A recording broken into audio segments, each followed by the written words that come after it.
Hello साईं, अस्सलाम वालेकुम। मुंहिंजा प्यारा सिंध वासियो, अल्लाह साईं तव्हांजे मुश्किलुनि में आसानी फ़रमाए। उमेदु आहे त जेको आहे सो आसानी थींदी। पर जेको आहे हिकिड़ी ॻाल्हि ॿुधायां अव्हांखे त अॼुकल्ह अवाम में सुॼागी आई आहे ऐं अवाम जेको आहे सो सुलझियल बि आहे, सुॼागियल बि आहे, उथियल बि आहे। ऐं जेके दरियानि जे कपनि ते या ज़मीनुनि ते जेके कंट्रोल थिया आहिनि, जेके इन्हनि कब्ज़ा कया आहिनि, उन्हनि खे छॾायो ऐं पंहिंजे शहर ख़ासि तौर ते शहरनि में जेके वॾेरनि कब्ज़ा कया आहिनि, जीअं असांजे शहर खोड़ा में सिम जे ॿिटनि खूहनि ते जेको आहे सो जॻहियूं ठहियल हुयूं, हाणे उहे किरी पियूं आहिनि। लिहाज़ा उन्हनि खे जीअं अॻु में उहे हुयूं स्टोरेज जे लाइ, उन्हनि खे उते स्टोरेज कयो वञे। उन जे लाइ उते असां उनखे रिकमेंड कंदासीं त बहितरीनु नमूने सां उनखे हिकिड़ो वॾो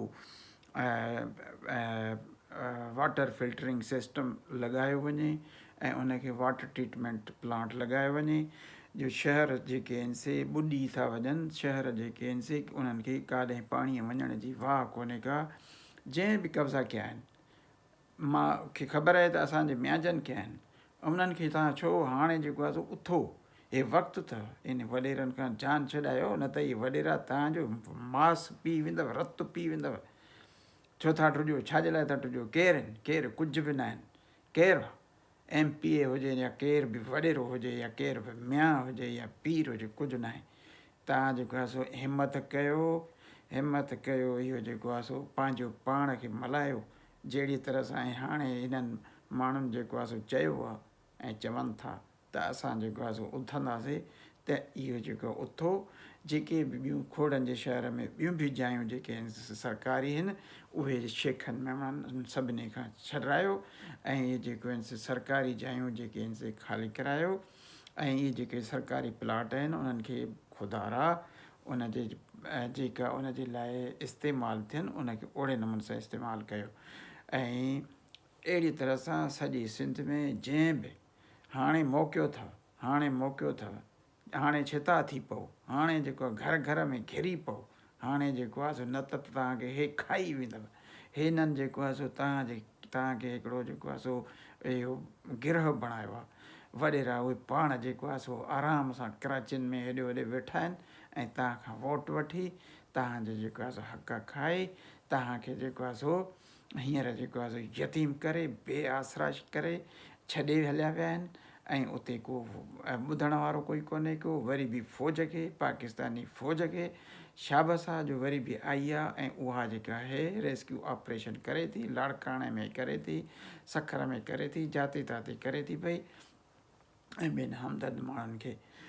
त पर मां इहो चवंदुसि तव्हां सभिनी खे त महिरबानी करे जेको इहो खोड़नि में ऐं पाणीअ जो जेको स्टोरेज आहे ऐं ॿियो इस्पताल अथऊं, इन्हनि म्याजनि खां जेको आहे सो कब्ज़ो छॾायो। इहे जेके आहिनि से जेको आहे सो उथी पओ। छाजे लाइ? जेको आहे हाणे जेको आहे किरिया आहिनि, उहो जेको आहे सो जायूं किरी पियूं आहिनि। हाणे जेको आहे प्लाट जेको आहे सो सरकारी प्लाट आहे, जेको आहे उनखे जेको आहे वांदो करायो ऐं उनखे इस्तेमालु करायो, पंहिंजे जेको आहे सो इस्तेमाल में हुजे। शहर सॼो डुबिजी थो वञे, शहर सॼो जेको आहे सो हिननि जे रहम करम ते हुजे। छो? तंहिंजे करे अखि खोलियो सदाईं गॾु ऐं पंहिंजे ओस पास में जेके बि ग़रीब अथव उन्हनि जी मदद कयो। अलाह साईं तव्हांखे अजर ॾींदो, मानीअ जी, ॿिए जी, टे जी। असां बि हितां जेको हाल आहे कयो आहे ऐं कयूं था, इनशा अलाह जेको आहे सो कंदा रहंदासीं सदाईं गॾु। मुंहिंजा प्यारा भाइरो, असां हिन घड़ीअ में तव्हां सां गॾु आहियूं, असां ग़रीबनि सां गॾु आहियूं। असां कंहिं बि इन वॾेरे MP पीर मीर या मियां कंहिंसां गॾु न आहियूं। असां तव्हां ग़रीबनि सां गॾु आहियूं। अलाह साईं तव्हांजी भलाई करे सॼी सिंध खे वरी ओड़ो ई सुहिणो सताबो ऐं आबाद करे जो असां उहे ॾिसंदासीं सदाईं गॾु।